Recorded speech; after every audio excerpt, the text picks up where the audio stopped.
Tonight, a national fuel supply task force launched amid allegations of price gouging. Hello, I'm Pamela Medlen. This is ABC News.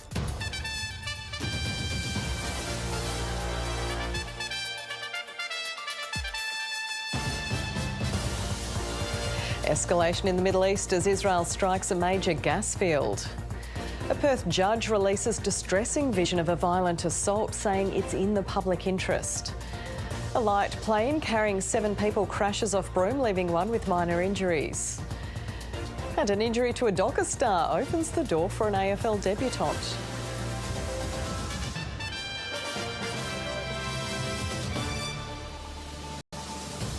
The bombing of the world's largest gas fields in the Persian Gulf has marked a significant escalation in the hostilities in the Middle East. Those details in a moment, but first, the Albanese government has moved to calm fears of fuel shortages, unveiling a new supply task force to shore up fuel supply. The full impact of the war on Australia remains uncertain, but the Treasurer is warning prolonged conflict could see inflation jump above 5%. Here's National Affairs correspondent Jane Norman. Emerging from an emergency meeting of the National Cabinet. I want to assure Australians at this time that Australia is well prepared. The Prime Minister unveils the nation's new fuel supply coordinator, Anthea Harris, a former head of Australia's energy regulator, to work with the states to get petrol and diesel to where it's needed, as the Middle East conflict fuels prices and panic. Our nation's fuel supply remains strong and not in doubt. Demand is still the problem, but no appetite for rationing yet. My message to Australians is please do not take more fuel than you need. But signs are emerging of friction around the table. We want 2 things to flow: information and fuel. As leaders were meeting, the competition watchdog revealed it's investigating some of Australia's biggest fuel companies. Ampol, BP, Mobil and Viva probed for potential collusion. It's not our usual practice to publicly announce investigations, the ACCC chair said in a statement, but we recognise the widespread concerns about fuel pricing and supply. With the war battering Australia's economy, the Prime Minister's patience is clearly wearing out. Initially supportive of America's actions, he's now looking to how this conflict ends and hoping that comes quickly. We'll continue to argue for a de-escalation. The Treasurer of Australia. The Treasurer today laying bare the cost to the economy, rising inflation, falling growth and productivity to remain sluggish for longer. But he's not resiling from plans for bigger tax reforms in the budget. All of this economic uncertainty and volatility is a reason for more reform, not less. As unemployment rose to 4.3% in February. An admission of complete and utter failure. Interest rates going up, inflation going up, people working harder for less. Businesses and households feeling the pain. Jane Norman, ABC News, Canberra. The WA government has appointed its own fuel security controller to help address the state's specific challenges. Wheatbelt Development Commission CEO Rob Cossart will advocate for WA at a national level and bolster a newly formed state management team. Mining, agriculture and an isolated capital city. The Premier getting on the front foot to address WA's unique fuel concerns. I'm appointing a fuel supply state controller as part of new measures to strengthen WA's capacity to respond to fuel supply challenges. Experienced Incident Management Coordinator Rob Cossart takes on the role, known for his leadership in the state's 2023 Kimberley flood response. He'll work closely with his federal counterpart, Anthea Harris. Fundamentally focused on logistics and facilitating fuel supplies, making sure he works with both the industry operations group and working with the state management team. While the nation's leaders put their heads together to coordinate a united response, there's deepening concerns about local supplies. The government says distribution is more of a challenge. Well, currently I'm all out of diesel and the unleaded, So pretty much I have nothing underground to sale at the present moment. Farmers, truck drivers, miners, fishers and small businesses are all operating in uncertainty. For local suppliers who have run out of fuel, we'll be targeting all the distribution companies to focus on your needs to get fuel back into your tanks. And with that, BP releasing additional fuel volumes to support regional areas experiencing high demand. After being on the attack over the government's fuel response, the opposition leader has changed course, indicating he's prepared to take more of a bipartisan approach and is willing to discuss any assistance the opposition can provide. We understand in a situation like this, working together is very important and we're fully signed up to that. A united effort to tackle current and future fuel challenges. Courtney Withers, ABC News. Israel's bombing of the largest natural gas field in the world has prompted a warning from Gulf states that global energy security is at risk. The field sits underneath the Persian Gulf, where hundreds of ships have been stranded as Iran blocks the Strait of Hormuz.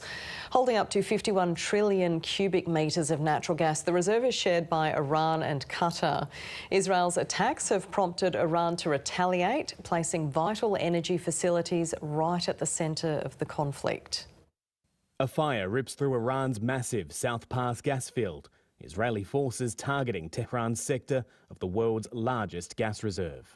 A major escalation set to have a devastating impact on Iran's energy supplies. So this is really hitting the ability for Iran to keep the lights on. Just hours later, Iran exacted its revenge. Unverified vision showing the impact of a ballistic missile assault on the Ras Laffan industrial city in Qatar, as Tehran delivers on its promise to attack energy facilities throughout the Gulf. Fuel, energy and gas infrastructures that are the source of the invasion will be reduced to ashes. The Qatari government has labelled the strike a flagrant breach of international law, requesting Iranian embassy staff leave the country within 24 hours. Qatar is not a participant in this conflict, but Iran has chosen to attack unprovoked 12 countries. Donald Trump has also responded, threatening to blow up the entirety of the South Pass gas field if there are further strikes against Qatar. Inside Tehran, thousands of mourners gathered to honour slain Iranian official Ali Larijani and his son Morteza, killed in an Israeli missile attack. Their supporters are vowing to continue the fight. War until victory. War until we avenge the blood of our loved ones.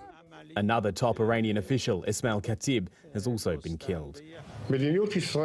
Israel's policy is clear. No one in Iran has immunity and everyone is in the crosshairs. US and Israeli flags are being burned in the squares of Tehran as the White House attempts to diminish fears of a protracted war. The President of the United States is not interested in getting us, in the kind of long-term quagmires that we've seen in years past. Israel is also continuing its heavy bombardment of southern Lebanon. Blasts and debris are causing major destruction in Beirut as well. Hours after an Israeli strike levelled this building, which was more than a dozen stories, you can still see fires are burning in the rubble over there. All the while, the constant buzz of Israeli drones circling above. We won't pay or surrender or give up our land. I'd rather die. Living alongside danger, the new normal in this city. Matthew Doran, ABC News, Beirut. The WA Supreme Court has released distressing security vision of a man attacking and choking a woman who was known to him in a Perth street, saying it was in the public interest for it to be released. The 29-year-old has been found guilty of attempted murder after trying to kill the woman outside an apartment complex in 2024. And a warning, this story shows vision of a violent assault which may be distressing to viewers. This is Mihail Verhovsek, who was waiting for his victim. A Supreme Court jury was shown this vision of him confronting the woman in the street. The jury also heard her call for help. Hello, this is police emergency. Police, yes. Please, the person who's threatened me before is here. What's your name, please, ma'am? Ma'am, what's your name, please? Away from me. Get away from me. Get away! People who were at the scene told the court how they saw Verhovsek lift the woman from the ground before getting her in a chokehold. Another man and a woman tried to intervene, but Verhovsek still grabs her by the throat 2 more times. Incredibly, she manages to escape. But the court heard he chased her down, saying, "I want to kill her and finish the job." The man who came to help ultimately manages to hold Verhovsek down, allowing the woman to finally get to safety. Prosecutor Jenna Winter told the jury that in the lead up to the attack, Verhovsek used multiple mobile phones and called or texted the woman more than 230 times. Verhovsek's lawyer said his client's actions were inexcusable, but said it was a question of intent, asking the jury to consider, did he intend to murder or kill, or was it a serious assault? The jury found Verhovsek guilty of attempted murder. He's scheduled for a sentencing hearing on July the 23rd. David Webber, ABC News. New statistics have revealed a surge in family violence cases in Western Australia. The government says it's largely due to the increasing number of women coming forward, but a WA Ombudsman's report shows many who do are still falling through the cracks. The calls for action have been growing louder, and for good reason. New data shows WA recorded more than 11,000 domestic violence cases last financial year, a 20% increase on the previous 12 months. These statistics show the number of perpetrators who are being held to account. Yes, there's been an increase in women feeling safe to come forward, but also there's been an increase in the amount of violence that women and children are suffering in this state. WA's Kimberley region has the highest rate. The need far outweighs the amount of services, even though there is a significant number of them. A new report by the WA Ombudsman looked at 388 families who engaged with the government's Family Violence Response Team in November 2024. It found more than 60% were considered high risk, but correct process was only followed in 2.5% of those cases. The consequences of this for victims who are eligible because of the threat that they faced is that they did not receive referrals to support agencies. It also found almost 85% of perpetrators were repeat offenders. In one case, the person had been involved in 81 prior incidents. It is a backwards-looking report covering a point in time from some 16 months ago. What it doesn't cover is the $60 million investment that we have made into this service since 2024. Despite the record investments, those on the front line are stretched to the limit. Yeah, so in the last 12 months, we've had over 300 individuals come in, that's including women and children. And unfortunately, we've had to turn away over 400 people, and that doesn't include the children. The Ombudsman made 9 recommendations to ensure high-risk cases are escalated and perpetrators are held to account. Rhiannon Shine, ABC News. And if you or someone you know needs help, please contact 1800 full stop by phone or their website. One person has been injured after a light plane carrying 7 people crashed in shallow water off Broome in WA's north. The Cessna aircraft crashed at Fisherman Bend in Roebuck Bay this morning with 2 pilots and 5 passengers on board. All 7 were taken to Broome Hospital. 1 person had minor head injuries. The Australian Transport and Safety Bureau says the aircraft lost engine power shortly after taking off from Broome Airport. Let's go to Tabarak, our Jrood. Now, Tabarak, there's a cyclone that could impact WA in the coming days. That's right, Pamela. Severe tropical cyclone Narelle isn't just passing through the far north Queensland. She's planning a full tour of northern Australia over the coming days. After crossing the Queensland coast, it will then move into the Gulf of Carpentaria and strengthen again before crossing the NT over the weekend. It's then approaching the northern Kimberley. Now, if it travels more overland, we'll probably only see remnants of the system, so that means an increase of shower and storm activity. However, if it travels further north and into the waters again, it could potentially re-intensify and we could see some larger impacts on the region. Tourism operators say travellers have started to cancel bookings as global fuel prices continue an upward trajectory. While Easter numbers are likely to remain on track, the weeks and months beyond are a concern as holidaymakers rethink costly road trips. Troubling times at the Bowser as the cost of fuel creeps higher. Very expensive. And with Easter bearing down on popular southern tourist towns, operators are feeling the pinch as motorists start to opt out of travelling. Since the kind of news started covering it, we've probably maybe had 20 to 30 cancellations. Travellers are keeping a close eye on fuel prices and availability as they weigh up long trips down south or from interstate. So a few people that kind of have to replan their holiday decisions and where they're going to go, whether or not they're going to sit tight and wait it out, or if they're going to push forward across to the west. Recent arrivals to the west are already feeling the sting of high prices. And the most I paid was $3.20 at Nullarbor Roadhouse. That must have stung. It did. I only put enough in there to get me to the next station. And that's led some locals to change their own travel plans. We've got a planned trip to Geraldton. You think that might be too far, so we'll come back to somewhere like Cervantes or somewhere a bit closer, just reduce the cost. With Easter bookings largely placed before the global price hike of fuel, tourism operators say they're still expecting good numbers. But thoughts have already turned to the weeks and months beyond. Massive impact to come, I think. At the moment, people are adjusting to the fact that fuel prices are going up, and those that are willing to travel around Australia are really just going to not do it if this continues. A global issue fueling local concerns. Anthony Pansier, ABC News. The percentage of Indigenous babies born at healthy birth weight hasn't improved in 9 years, according to the latest update on Closing the Gap targets. Experts say evidence shows that bespoke services led by community are the key to success. 6-month-old Makaide is growing quickly. Bro, you've put on weight since last Wednesday. He was born over 2.5 kilos, the benchmark for a healthy life. You're thriving. Makaide is being checked at Waminda, an Aboriginal health organisation that places an emphasis on birthing on country. His mum works there too. It's embedded in our culture, birthing our babies on country, naturally, and just like a place of belonging for us. But not all babies come into the world like Makaide. The gap in birth weight between Indigenous and non-Indigenous babies has not improved since 2017. It's like starting a race and you're behind the start line. So babies are small, they're sick, they're susceptible to illness. The government recently awarded $44 million for birthing on country programs, including Waminda. We need to reconfigure the system that it's connected, that it's mum and bub centred, but also it's resourced appropriately. Birth weight and life expectancy are 2 of the 19 Closing the Gap targets that are not on track to be met. Data shows only 4 are on target, while 4 continue to go backwards, with suicide and adult imprisonment rates worsening.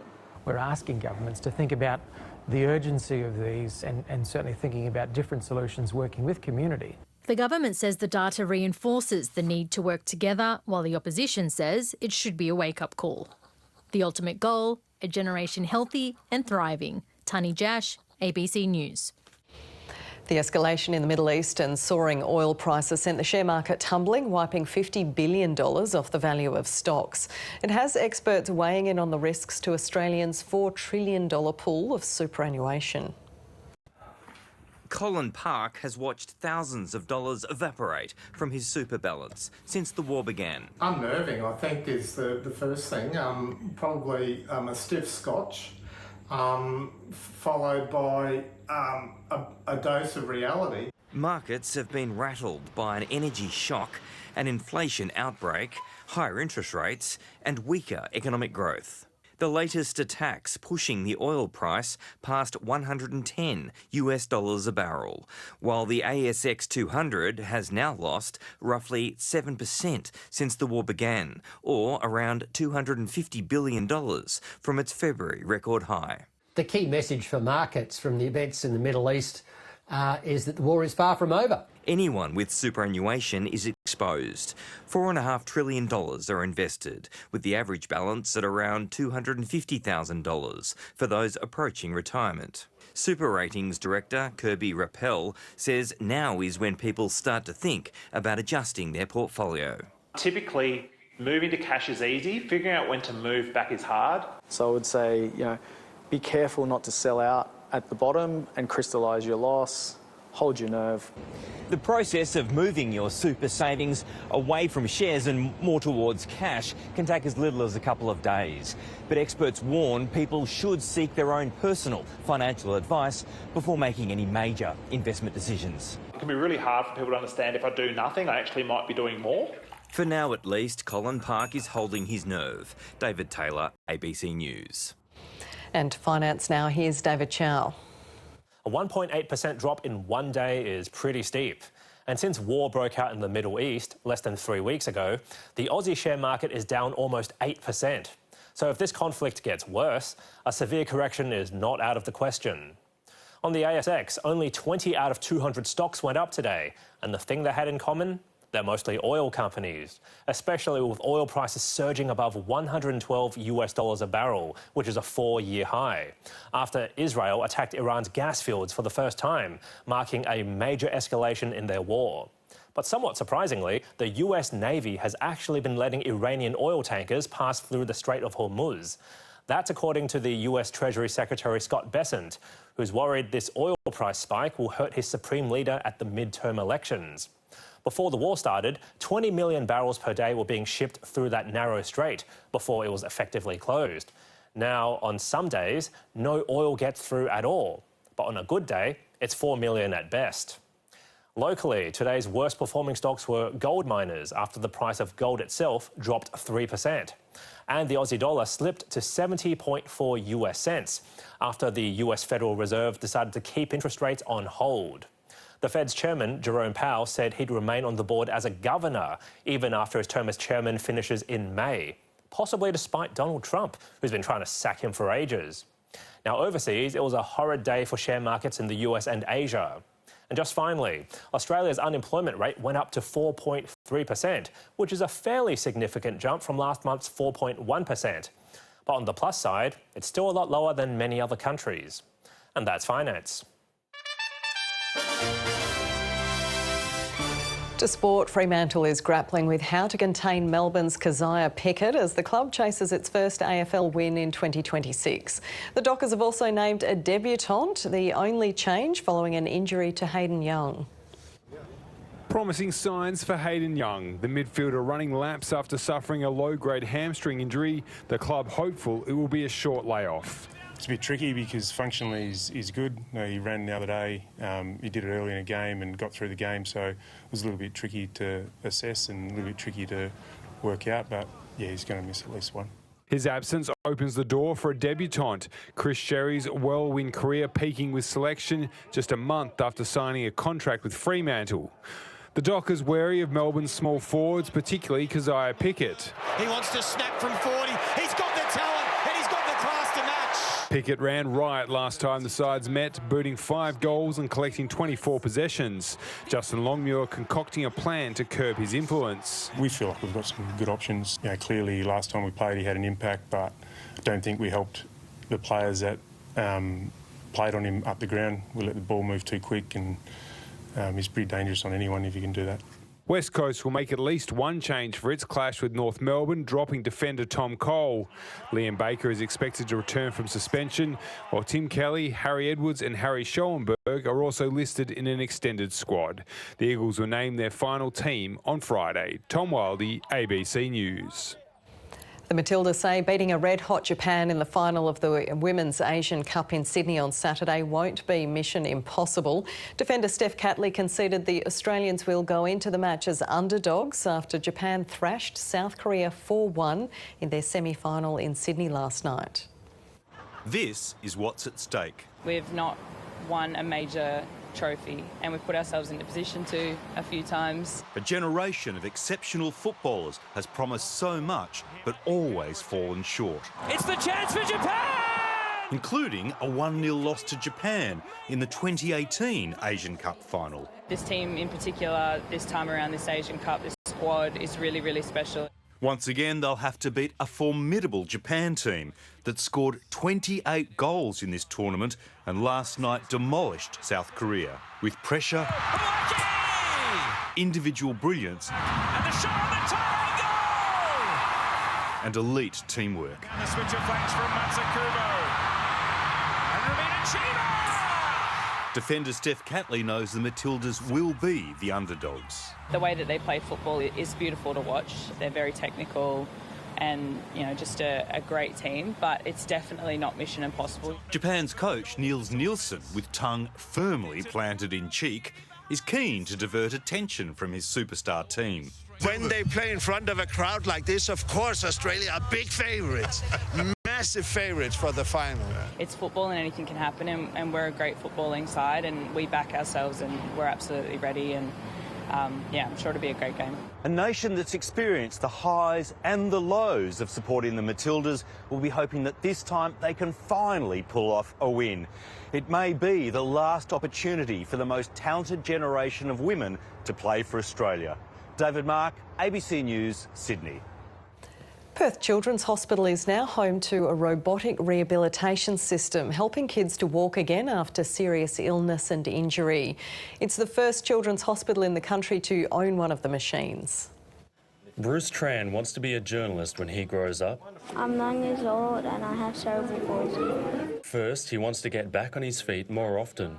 Perth Children's Hospital's new zero-G harness, the perfect aid. It is the only one that is in a paediatric hospital within Australia, and the nature of dynamic body weight support means that you can have children who move more freely. The zero-G harness partially supports a child's body weight, reducing the effect of gravity, allowing kids to walk and even run with a safety net. The device can follow children around the room as they move, and the body weight support can stay the same as they move dynamically. So as they move from the floor up into standing, for example, the robot will respond to that and provide them with the same amount of body support throughout that movement.